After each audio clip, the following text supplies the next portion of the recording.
nga rin, mga ti, tatarabakwen, dito'y, balasyo titaan, hamalang nga rin nagsaysaya, teraramid dito'y, hanga kasla nagitam amo, yung nagapurda lang nga palagsaya. Kaya tatanga aldaw, awan ti maaramid nantiyo. Napanunod ko nga tawagan na itikwan ni Mars ko manan ni Mars. Ni Mars ko, damag ko amin nga kwan. Diyos ko, online sila ron. Ito nga Mars ko ka tamagat lang, mamimiss ko mo. Yeah. Sige, tatawagan tayo. Tatawagan natin na naman ang kumari ko na hindi pa marunong mag-Ilocano. Uray, nabaybayag na siyang nakadyan-ijay sa namin, sa arubayan namin. Manungatawin na siya na nagdyan-dyan saan. Basta tawagan natin siya, namimiss ko na siya.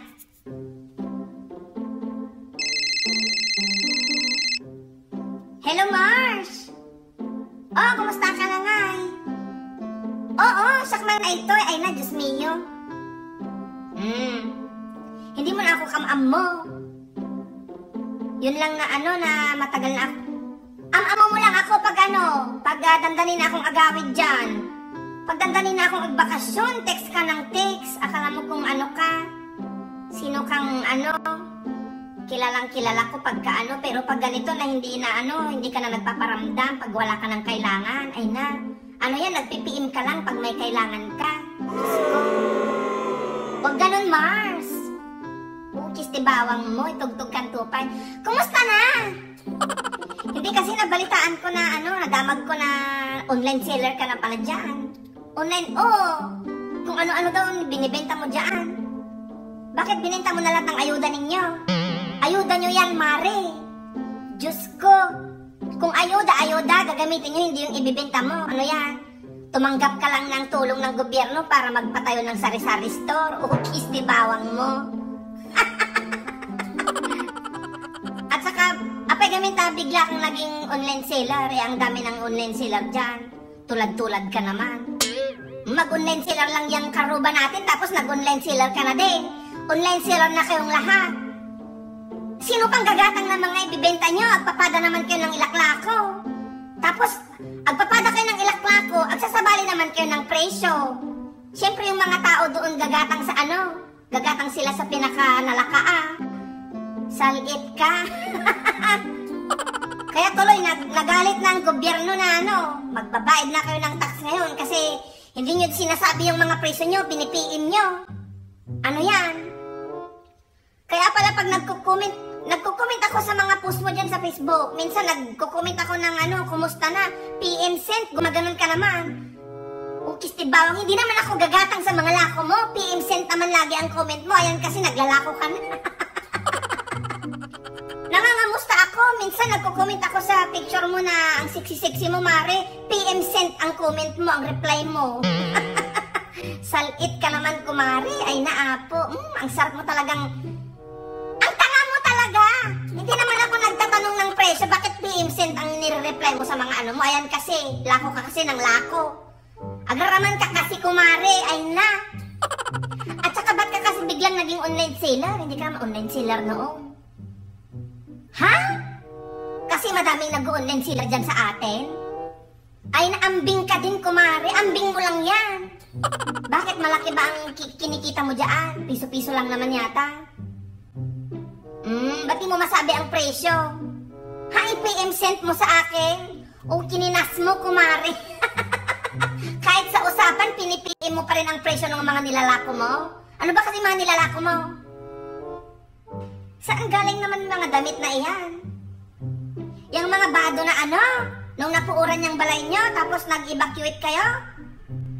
O kininas mo, kumare, ang mga bado na binibenta mo galing sa evacuation center? Yung mga tinulong nila noon. Ay naapo, ang tilaklako mo nga talaga.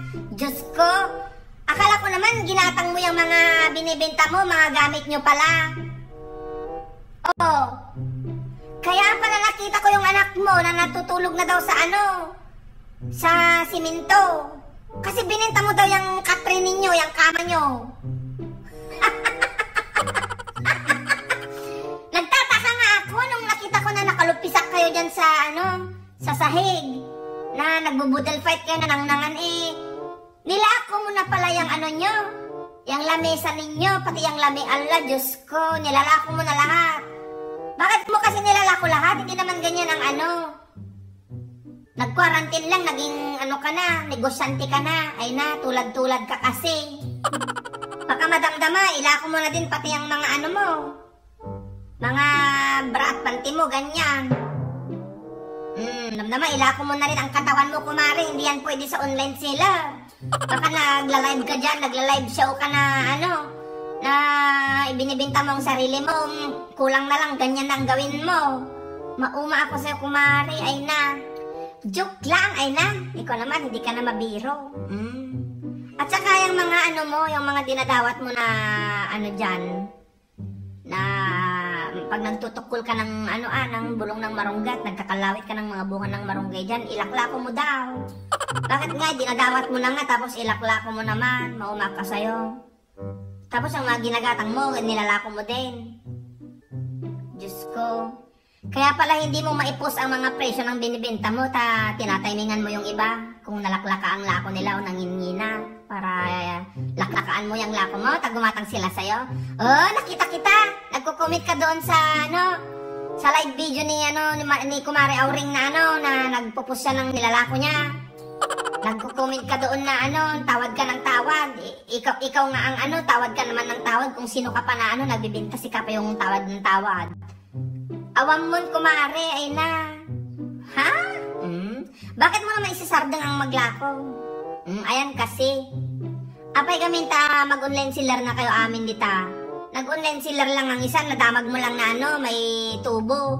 Nag-online seller ka na din. Ganyan na din lahat ng kapitbahay dyan. Inyapay nga, sinupay ang bibili sa inyong lahat kung nag-online seller na kayong lahat. Salit kayo. Ay na, apo.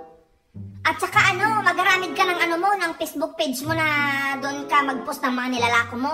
Kasi akala ng mga tao yung lahat ng post mo, nilalako. Tignan mo nga yung post mo na naka-brat panty ka lang. Akala namin ano, nagbibenta ka ng brat panty. Ang dami nag-comment ng HM.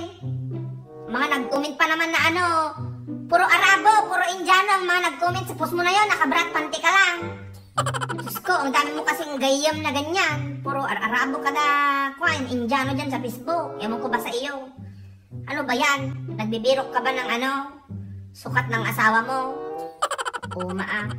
Oo, hindi lahat ng post mo dyan sa ano, akala namin lahat ng post mo na dyan sa Facebook mo, ilaklako mo. Kaya agaramid ka ng Facebook page mo para doon mo ipos ang mga lako mo. Hindi yung aglalaok na lako mo, diyang ano, pinupost mo dyan sa Facebook mo, ay na. Mauma. Kat, sabihin mo lang sa akin, napatawag lang ako, sabihin mo sa akin kung ano, baka bigla-bigla mong ilako yung bahay at lupa ninyo dyan. Ako ang tatawagan mo agad. Gagatangan ko kagad dyan kasi ano, para umikat na kayong, agawid na kayong, agtalaw na kayo dyan. Ha? Oo, para mabawasan ang chismusa dyan. Joke lang, kumare. Ay na, Diyos ko, ikaw pa. Gustong-gusti kita na kaibigan. Kung wala ka dyan, hindi wala na akong ano, mapagdamagan ng chismis. Joke lang, ay na. O sige nga raw.